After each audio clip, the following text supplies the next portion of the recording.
The Illuminati was an organization created in Bavaria. A Freemason named Adam Weishaupt created the Illuminati as an inner circle of Freemasons. And he was very definitely taken by the period of the Enlightenment. He saw liberal democracy and liberal government, not liberal in the sense that we use it today in political talk, but liberal in the sense of giving rights and freedoms to the citizen, as an important way to improve the world. And his plan was to create this inner circle of Masons called the Illuminati, that means the enlightened ones, and that this inner circle of Freemasons would then spread out among Masonic lodges, and then the Masons in turn would see to it that their members were put in prominent positions in government, and that then the Illuminati's influence would enable the liberal democratic principles of the Enlightenment to be spread throughout the world. It had three ideals: separation of church and state, controls on the power of the state, and the emancipation of women. Three planks in their platform, if you will.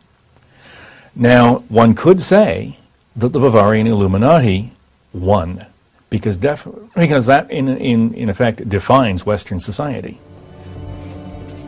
Because the Illuminati plan to change the world in many ways came to pass, some believe the order functioned through the revolutionary movements of the 18th, 19th, and 20th centuries. The cry for revolution around the world seems to have impacted all the countries of Europe and spread beyond to Russia, China, North Korea, and Cuba. But most controversial is the society's influence in America, something hinted at in the very date in which the Illuminati in Germany was founded. I think they were supposedly formed in 1776, the same year of the Declaration of Independence. And the Illuminati was established as an organization, you know.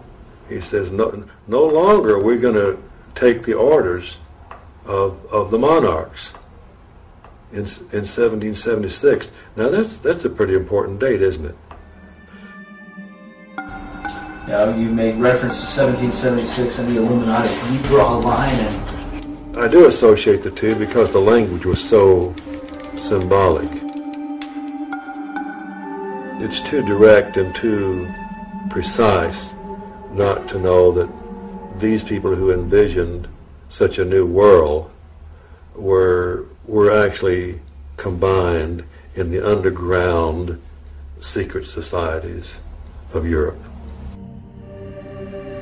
Fire was an important symbol to the revolutionaries, who were determined to destroy the old world in preparation for the new.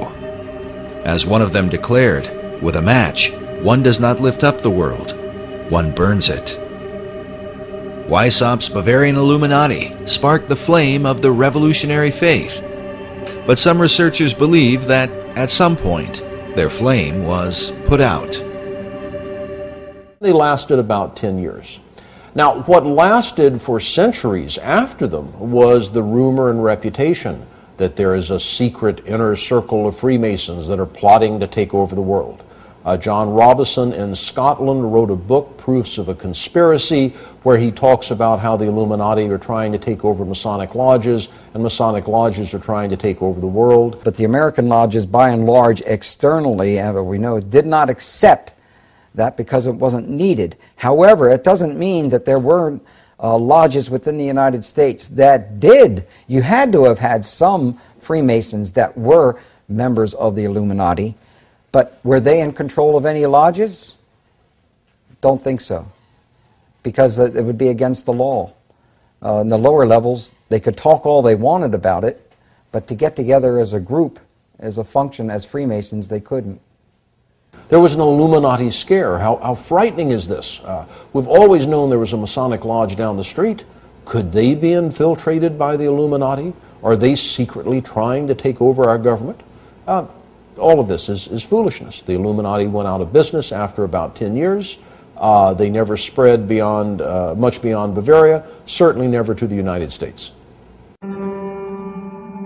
It seems logical to some that Weishaupt's organization was disbanded by 1786 after it had been discovered and outlawed by the Bavarian government the year before. But others point to a letter written by George Washington on October 24, 1798, 12 years after the Illuminati had supposedly ceased to function.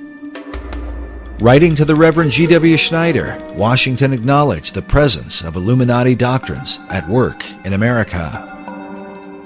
The Reverend Schneider had sent Washington a copy of the book, Proofs of a Conspiracy Against All the Religions and Governments of Europe, by Professor John Robeson, saying that his book gives a full account of a society of Freemasons that distinguishes itself by the name of Illuminati, whose plan is to overturn all government and all religion. When Washington responded, he said, "It was not my intention to doubt that the doctrines of the Illuminati and the principles of Jacobinism had not spread in the United States. On the contrary, no one is more truly satisfied of this fact than I am." We asked Dr. Morris to comment on the letter, but he told us he was unaware of it. The letter itself may be found among the George Washington papers at the Library of Congress. In this letter, Washington associates the Illuminati with the Jacobins, the radical French group that launched the French Revolution. Many writers and historians over the last 2 centuries have concluded that the power behind the Jacobins was in fact the Illuminati. It is well documented that some of the Jacobins came to America and here tried to stir up a second American Revolution through groups known as the Democratic Clubs. The Jacobins, who by this time had overthrown King Louis, sent their ambassador, Edmond Genet, to America to build support for the French Revolution. American leaders like Washington wanted to keep the country neutral, but Genet was determined to bring her into the fray, even if it meant overthrowing the new American government. In a letter from John Adams to Thomas Jefferson, Adams wrote, "You certainly never felt the terrorism excited by Genet in 1793, when 10,000 people in the streets of Philadelphia, day after day, threatened to drag Washington out of his house and effect a revolution in the government, or compel it to declare war in favor of the French Revolution." Many researchers believe the French Revolution is the key to understanding the presence of the Illuminati in America. Because the revolution in France had been so reckless and bloody, most of America's leaders were appalled by it, except for one, Thomas Jefferson. Jefferson spent 5 years as the American minister to France and was an ardent supporter of the French Revolution during the planning stages. He even allowed his residence to be used as a meeting place for the rebels, who were led by the Marquis de Lafayette. When Jefferson heard about the bloodshed in France during the Reign of Terror, he said that rather than see the revolution fail, I would have seen half the earth desolated. Were there but an Adam and Eve left in every country, left free, it would be better than as it now is. Jefferson predicted that the ball of liberty would roll around the globe. The hand rolling this ball would be, undoubtedly, the clenched fist of revolution.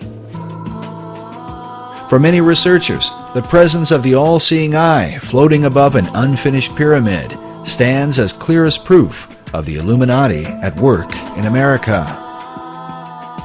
Is the Illuminati to be defined as Freemasons and Rosicrucians and other secret society members? If that's the case, then yes, I believe the symbol on the dollar bill, the truncated pyramid, is directly related to the Illuminati. According to Dr. Billington, it was the Bavarian Illuminati that put the fire in the minds of men and compelled them toward a global revolution to change the world.